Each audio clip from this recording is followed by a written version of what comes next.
Lower वकील होने के नाते अगर आप एनपीआर का आंकड़ा नहीं देते ना, आपके घर को यार पूछ रहे, आप मने करते मैं डिटेल नहीं दूंगा, ये कोई क्राइम नहीं है। अब हमें गवर्नमेंट का सहयोग नहीं करना बिल्कुल भी। कोई भी गवर्नमेंट अगर कहे कि एनपीआर का डाटा दे दो तो आपको हम नहीं देते, घर जाओ में, समझे? उसको चाय जरूर पिलाना, क्योंकि यार झूठी चाय में लोग प्राइम मिनिस्टर बन बैठे, आप चाय जरूर पिलाना। ये इसलिए पिलाना क्योंकि मैं चाहता हूँ ये कमजोर वर्ग के लोग भी प्राइम मिनिस्टर बने, इसलिए कह रहा हूँ चाय जरूर पिलाना उनको। अगर एक सरकारी मुलाजिम का कर्मचारी वो भी मना कर सकता है कि मैं एनपीआर का डाटा इकट्ठा करने नहीं जा रहा हूं, एक जिले का डीएम चाहे वो भी मना कर सकता है, और चाहे तो सीएम भी मना कर सकता है कि मैं एनपीआर नहीं करवा रहा हूं। जो सीएम एनपीआर करवा रहे हैं वो गद्दार है, क्या तो अभी समझ जाए, वरना उनका भी राज करेंगे हम लोग। तो मैं यहां ये कहने आया कि भोपाल में बाबा साहब की धरती है, ये मध्य प्रदेश का बाबा साहब पैदा हुआ। मैं बाबा साहब का ईमानदार बेटा होने के नाते आपको वादा कर रहा हूं, जब तक जिएंगे पूरी ईमानदार से बहुजनों की आवाज की इस लड़ाई को लड़ेंगे। और आप सुरक्षित होंगे, घर में सोइए, बिल्कुल सुरक्षित होंगे। अब ये नौजवान लड़ेंगे, सारे लड़ाई लड़ोगे नहीं लड़ोगे, पहले बताओ। इधर से वादा करो, बहनों से क्या वादा तोड़ना नहीं चाहिए, इधर करो वो वादा करो इनसे। भाई कह रहे थे अभी काजी साहब मुझसे कह रहे, ये गरीब बहनें बैठी हुई हैं, जो बहुत ताकतवर लोग हैं उनके परिवार के लोग नहीं आ रहे।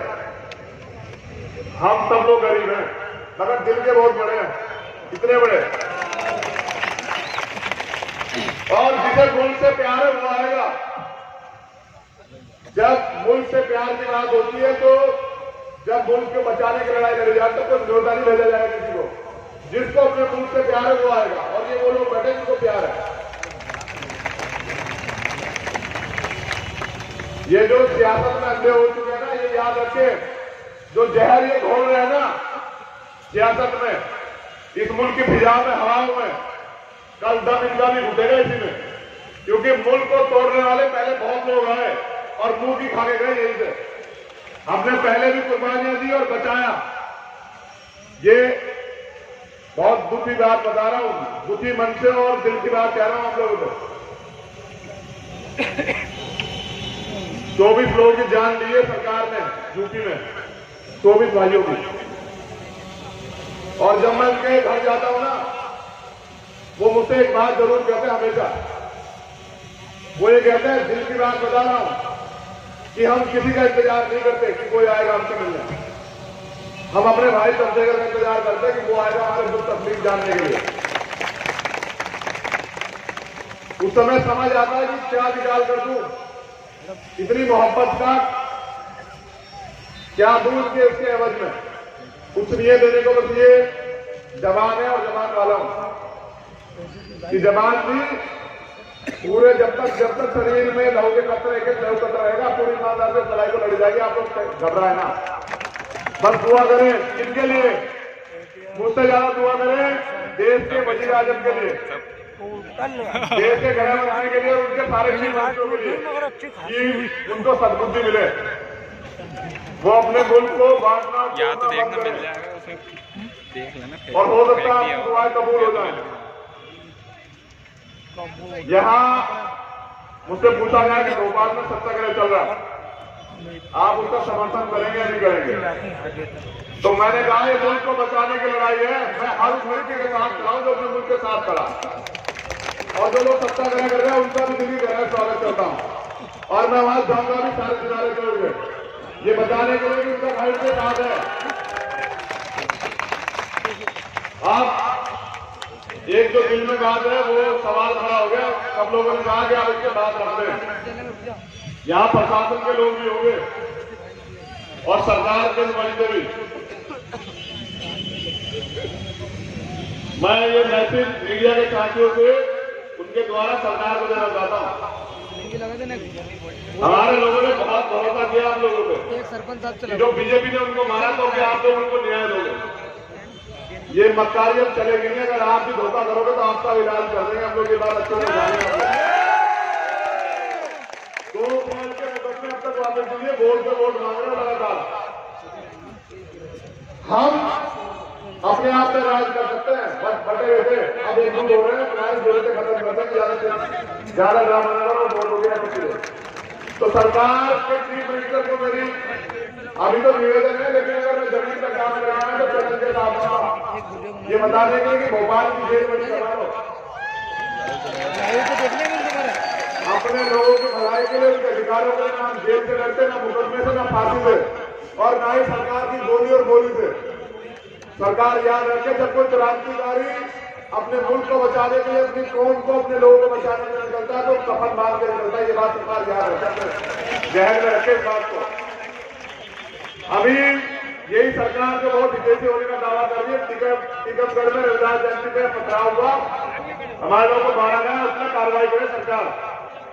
2 अप्रैल के जो मुकदमे उनको वापस है जल्दी जल्दी, वरना अगर अब की बार हम आएंगे तो सरकार की नींद हराम कर देंगे। और प्रशासन के लोग, ये अम्बेडकरवादी जो बीमार में कार्यकर्ता है, इनसे दबाव बनाना बंद करें। मैंने पहले भी कहा था कि आप प्रशासन के लोग इसलिए आपको तनख्वाह मिलती है कि जनता की मदद करें, उनकी सहायता करें, उनको न्याय दें। सताने के लिए आपको नौकरी नहीं मिली है, आप जनता के नौकर हैं। याद रखें इस बात को, सब लोग कान खोल के सुन रहे हैं। क्योंकि जिस दिन सरकारें बदली और जिनकी सरकारें आए थी, यही काम करना पड़ेगा आप लोगों को। ये आदिवासियों के अपने अधिकारों के बनने, अधिकारों के मामले हैं, ये बहाल किए जाए। ये चीफ मिनिस्टर से मेरा निवेदन है, सुन रहे आप अच्छी तरह। और आज भी एक बात और कह रहा हूं मैं, बहुत गौर से, पूरी जिम्मेदार से, जो वर्ग हमारे अधिकारों का विरोध करेगा, राजनीति में उसका प्रतिरोध सुनने कर देंगे हम लोग। ये बात कान खोल के सुन ले सब लोग। आपने भी सामाजिक एकता देखी नहीं है। जो लोग दलितों को दूल्हे घड़ी में चढ़ने से रोकते हैं, जो उनके शोभायात्रा में हमले करते हैं, जो उनके अधिकारों के खिलाफ बोलते हैं, उनका राजनीति में प्रतिनिधि सुनने कर देंगे। अगर ज्यादा तीरंदाजी करोगे समझ जाओ, नहीं वक्त है। हम सबको जोड़ के काम करना चाहते हैं, लेकिन कोई अगर हमारे को सताएगा तो ये उसका इलाज किया जाए, कोई हो जाएगा। अगर अस्पताल को तो नहीं करेंगे, क्योंकि बाबा साहब अम्बेडकर नाम से मुझे लगा सरकार को भी दिक्कत है। 2 अप्रैल के सभी मुकदमे वापस किए जाए और मध्य प्रदेश में दलितों में, दलित कर्मचारियों में, अधिकारियों में जो अत्याचार हो रहा है उसको सरकार तत्काल प्रभाव से रोक दे। और इस अमन भाईचारे के लिए दुआएं करता हूं आप सब लोगों के लिए। और एक और साथियों ने डिमांड की थी, मैं वादा करता हूं और निवेदन करता हूं भीम आर्मी की टीम से, परसों ओबीसी समाज का भारत बंद है उनके अधिकारों के लिए। आप पे मौका है उनके साथ चलाने का। आप उनके इसमें मध्य प्रदेश बंद में सहयोग करना सब लोग, पूरी ईमानदारी, जैसे आपने 2 अप्रैल में किया था। वो हमारे भाई है, उनके अधिकारों को भी छीनने देंगे किसी को। तो आपकी जिम्मेदारी है उनके बंद का सहयोग करें और शांतिपूर्वक तरीके से अपने बंद को कामयाब करें। हंगामा न होने दें किसी भी तरह का। आपके आंदोलन बदनाम नहीं होने चाहिए। एक खुशखबरी दे देता हूं आप लोगों को।